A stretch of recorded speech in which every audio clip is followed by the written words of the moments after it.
Ada orang yang mengatakan kalau dakwah cuma di masjid dan di masjid lah, terus yang di diskotik itu siapa yang dakwain? Saya kasih contoh. Ilmu ini barang mulia apa enggak mulia? Mulia kan, berharga kan.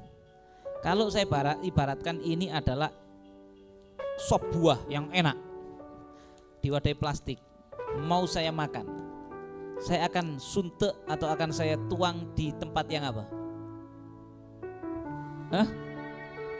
Yang bersih dong, mangkok yang bersih, yang besar yang bersih. Kalau nggak besar buahnya kayak nggak utah ya. Mangkok yang bersih. Kalau ada ember bekasnya uli, bukan ember, ya bekasnya uli ember tap-tapan ini loh, bekasnya uli yang belum dicuci, terus saya sok buah di situ, saya pintar apa bodoh? Bodoh saya. Sama ilmu itu kata para ulama, taruh di tempat yang bersih.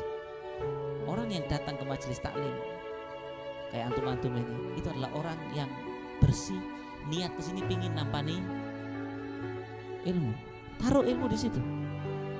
Orang yang datang ke masjid, makanya ketika dulu Nabi didatangin tamu orang-orang Quraisy, tokoh-tokoh Mekah dan sekitarnya yang kafir, yang hatinya itu masih ketutupan kekafiran, mau dialog dengan Rasulullah, Nabi lagi ngobrol dengan mereka, terus datang Sayyidina Abdullah bin Umi Maktum, sahabat Nabi yang mohon maaf buta dan orang miskin dan bukan orang yang berpengaruh di masyarakat.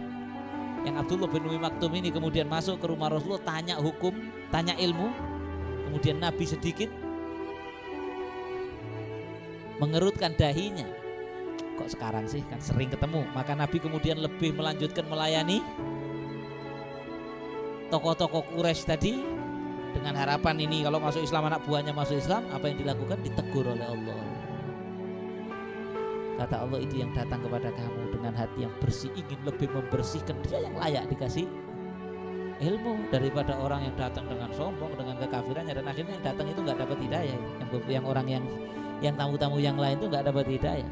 Maka Nabi sangat cinta kepada Sayyidina Abdullah bin Maktum. Setiap ketemu dicium sama Nabi, didudukkan sebelahnya, marhaban, selamat datang biman atabani fihi robbi, yang saya pernah ditegur oleh Allah gara-gara orang ini orang luar biasa.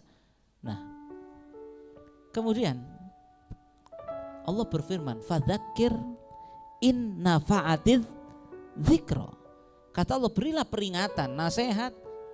Kamu kira-kira kalau sekiranya peringatan ini diterima, kamu kasih. Kalau nggak mungkin diterima, nggak di tempatnya, ya nggak pas. Ada orang berangkat di pelacuran, mau ngapain? Berangkat ke pelacuran, wong bejat tukang mabuk berangkat nang pelacuran, tutuk kuno sampean qala Rasulullah sallallahu alaihi wasallam, mau apa Pak? Amen Pak. Iya Pak enggak? Enggak minggir Pak, qala Rasulullah nang masjid kono lho, repot kadang. Engko dakwah nang kono dikongkon nang masjid, di masjid tok diprotes, masjid tok lah terus apa-apaan sing ndek kene sapa sing dakwahi? Ya kon teko nang pengajian. Kamu datang, tapi pada akhirnya fadzakir in nafa'ati dzikra, saya dzakaru may yakhsha wa yatajannabuhal asqa. Saya dzakaru may yakhsha, orang yang dalam hatinya ada cahaya bersih itu tadi, ketika dikasih peringatan dia merenung, mengambil pelajaran, dilakoni. Wa yatajannabuha al asqa. Tapi orang yang bakal celaka ketika dapat peringatan, dapat nasihat, mereka yatajannab, menjauh, bahkan memusuhi yang ngasih nasihat. Apalagi di zaman akhir kayak gini. Saya kasih tahu, di zaman akhir kayak gini dakwah yang paling tepat di sini, di majelis gini. Selamatkan orang yang bisa, yang dekat ke kamu, mau dengarkan kamu, selamatkan wada amrul awam. Keruwetan yang kemaksiatan yang merajalela di luar, kita udah nggak mampu nyetop. Terus terang ya, saya mau tanya, kira-kira seorang saya ini mungkin dianggap tokoh, dianggap ustadz di Kabupaten Malang ini, yang mungkin sak Kabupaten Malang wis tak jelajahi kabeh, tak ceramai kabeh setiap kecamatan sak Kabupaten Malang ini. Bisa kira-kira saya nutup semua tempat maksiat di Malang ini? Hitung-hitungannya Mat, nggak bisa kan? Nggak bisa. Kalau saya mau melakukan itu, kira-kira apa yang terjadi kepada saya?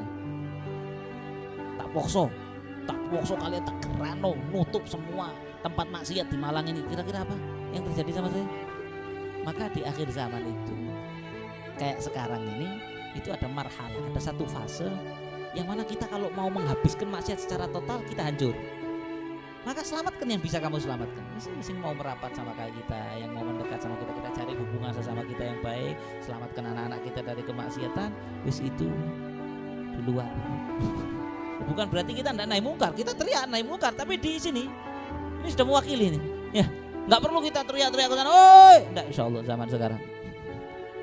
Kita di sini kita tentang minuman keras, kita menentang judi, menentang perzinaan. Tapi kemudian kalau kita nggak mampu nutup yang itu, Allah Ta'ala, karena memang zaman ini sedang bergulir menjadi semakin rusak, semakin rusak, fase menuju kiamat. Kita sudah bisa megang kita dan orang-orang yang mau mendekat megang agama ini dengan kuat, itu sudah alhamdulillah. Dan al-mutamassik bisunnati inda fasadi ummati falahu ajr mi'ati syahid. Kata Nabi, orang yang berpegang dengan ajaranku ketika umatku sudah rusak, banyak yang rusak, maka dia berpegang, itu pahalanya seperti mati syahid 100 kali atau 100 orang mati syahid. Mudah-mudahan kita mendapatkan itu, amin ya rabbal alamin.